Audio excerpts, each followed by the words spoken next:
the first to die, never woke up. They lay curled beneath threadbare blankets, packed into the alleys of the bastis that hugged the fence line of the Union Carbide plant, their lungs filled with poison before their minds ever registered what was happening. By the time the choking started, it was already too late. It was just after midnight on December 3rd, 1984, and a pale white cloud had begun to pour from Tank 610.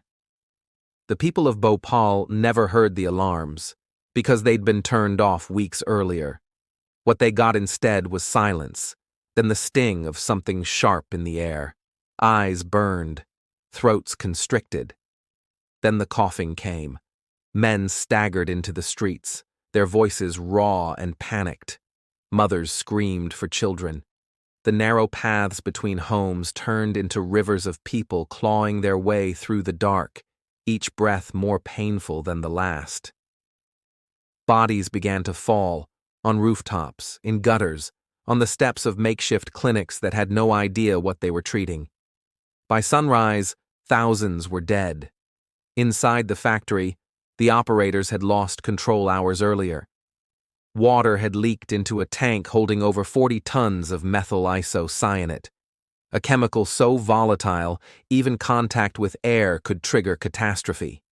The gas had boiled over, but the emergency systems meant to contain it weren't working. The vent gas scrubber was broken, the flare tower was offline. The refrigeration unit had been shut down to save money. There was no plan.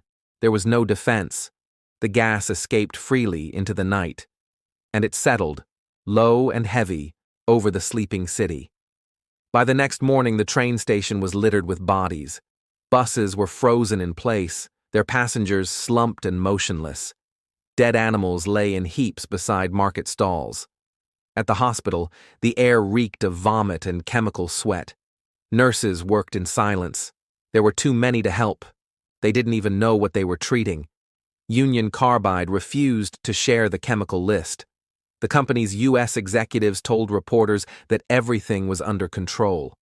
But in Bhopal, control had already been lost. In the following days, pyres burned nonstop. Fathers buried their children with their bare hands. Pregnant women miscarried in the street. Survivors gasped for breath in waiting rooms, their lungs scarred, their eyes raw and milky. The water was tainted, the soil was poisoned, entire blocks were left abandoned. At first, the company blamed sabotage. They said a disgruntled worker had caused the leak. But workers inside the plant knew better. The safety protocols had been gutted, warnings had been ignored, reports of corrosion had been buried. Maintenance was irregular, inspections rushed. It was only a matter of time.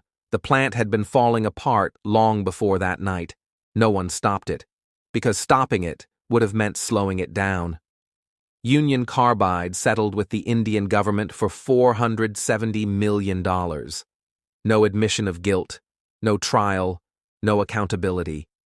The money came too late, and for most, not at all. Dow Chemical acquired Union Carbide in 2001. They deny any responsibility.